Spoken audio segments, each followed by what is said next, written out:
अस्सलामुअलैकुम दोस्तों की हाल चाल है जनाब। तुसीं वेखदे पे हो अपना देश पंजाब टीवी ते मैं तुहाडा मेज़बान मुहम्मद नदीम खरल। सब तो पहले अपने चैनल को करना है सबसक्राइब ते बेल आइकन ते क्लिक करना है अच्छी और बेहतरीन वीडियो का नोटिफिकेशन हमेशा की तरह वीरां भरावां ते सज्जणां नूं मिलदा रहे। वीरां वास्ते जनाब एक पूरी एंटीक लैके असीं हाज़र होए हैं। 2-4 दिन पहले 5 दिन पहले भी तुसीं वीडियो वेखी है। असीं कहा सी कि इंशाअल्लाह मैं मेले ला देगी तो मैंने वाकई मेले लाते हैं। बाकी मालका की मर्जी है जिन्ना भी मुल करन असी इंशाअल्लाह तुहानूं अच्छे और बेहतरीन जानवर देने नुमैशी। कैमरामैन साहब जरा मैनू विखाओ, कैमरे वाले पासे लाओ। असी जनाब वीरां नूं पूरी तसल्ली दे नाल डंगर देना है। मझ जनाब पई है सू बूरी मझ वीरां दे जनाब सामने है। वीर जनाब तसल्ली कर लैण मैं दी माशाअल्लाह थण अडर मैनू नस्ल जात मैनू हड्डियां टाकां बूरी कैली अख बिल्ली गिठ गिठ पशम पई है। सिर उत्तू जाके कुंडा है मैं दे कोल। मैनू बड़े कद ने मैनू बड़ी नस्ल है मैनू बड़ी जात ते बड़ा खानदान है। मैं पेड़े बोले च खड़ी है मगर कट्टा है जी मैं दे अखा बिल्ली है दूजी अख जवाब है नास बग्गी है कैली है बूरी कैलियां दे विच बूरियां गुड़ रंगा रंग मैनू जनाब वीरां दे सामने चड्डा मैनू चेक करना है। बड़ी वलैती मैं बड़ियां नस्लां ने मैनू बड़े खानदान ने मैनू बाकी रूप रंग वीरां दे सामने है। सिर उच्चे कुंडां वाली मही ने पिछे कट्टा है हुण सूई है जनाब। और असी इंशाअल्लाह गए पहुँच वीर तसल्ली करनगे मैं दी हर एंगल तो हर लैवल तो बिल्कुल मैं दे विच कोई ऐब नहीं। मैनू पट चेक करने ने अंदरनियां तो लैके मैं नास तक पूरी वलैती है पूरी नस्ली है कोई धुन्नी कॉलेज किसी पासों मैनू बुछ कोई नहीं। मैं बाहर दी है डरी हुई मैं तुसीं वेंदे पे जे कैमरे तो डरदी है बड़े कद ने मैनू मैं निक्की होवे तां भी असीं देनेदार मैं जनाब बिल्कुल जो दिसदी पई है उस तो एक लैवल विच इंच भी घट होवे तां भी असीं देनेदार क्योंकि मझ हुण सूई खड़ी है 2-4 दिन तो मझ ने सीधा नहीं होना पद्धर नहीं होना ठीक है।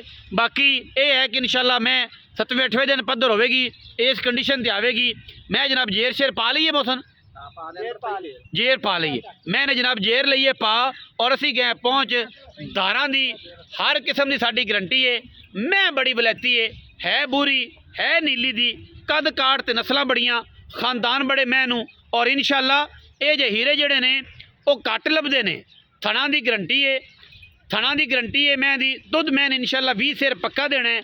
अगर किसी ने ख्याल किया तो जे किसी ख्याल ना किया तो इन्हें लप भी नहीं देनी क्योंकि सज्जर मैं साढ़े कोल और जनाब जेर आ गई तसल्ली आप करानी है काम पूरा परफेक्ट रख दे भी इतने मुसना इधर आ लो जी पूरी जेर पैगी पूरे पूरे पल्ले गिन लेने ने एक एक नाल गदूद चेक कर लेनी मैं दी माशाअल्लाह तसल्लियां मैंने की मैं अजे गर्म पानी टुरदी फिरदी मैं माशाअल्लाह वाना वलैतना गाई वाला कर्मा वाली को वलैतना गाई वाला वाना है क्या मझ है माशाअल्लाह। बाकी वीर पूरी तसल्ली करन फिजिकली तसल्ली करन थणा की साड़ी गारंटी होएगी दुध पुत्र नसीब दा है और इंशाअल्लाह मैं भी अपना आप दसदी है।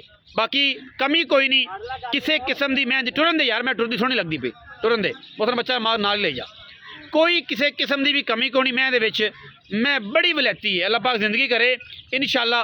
मैं पानी पींदी है मैं ठंडा पानी ना पिलाया ताज़ा पानी पिलाया जे क्योंकि हुण मझ सूई है तो काम ठीक नहीं है ठीक हो गया हर पासा पूरा है।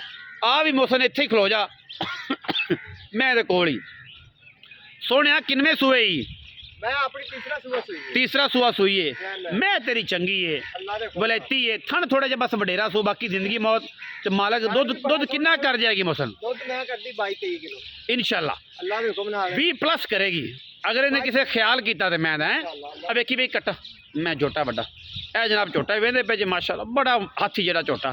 अच्छा यदा ही बच्चा है ठीक है जी यदा ही बच्चा है यह जरा खड़ा ठीक है जी नाल मौसम की मही सारिया बाहर दित्तियां लाइया होंदियां ने इन्होंने तो उत्थों फिर जो मही तैयार होंदियां ने फिर वापस ले आते और वेखी मैं सजरी सूई खोला मारदा सज्जर सूई मैं सी। अच्छा मौसम किन्ने पैसे ने मैं मर्जी कर मैं फाइनल 10.5 लाख 10.5 लाख कोई भरा है प्यार हो जाएगा इंशाअल्लाह प्यार होगा प्यार थणा की तो गारंटी है ना हुण थणा की गारंटी थण जरा मझ थोड़ा लम्मा दसदा पिया ना तू मझ बौले च खड़ी है बौले च खड़ी मैं प्रेशर पाई खड़ी पूरी मोठ दा थण है मझ दा पूरी मोठ दा थण मैं इंशाअल्लाह बन जाएगी सुथरी हो जाएगी अल्लाह के फजल नाल ठीक है।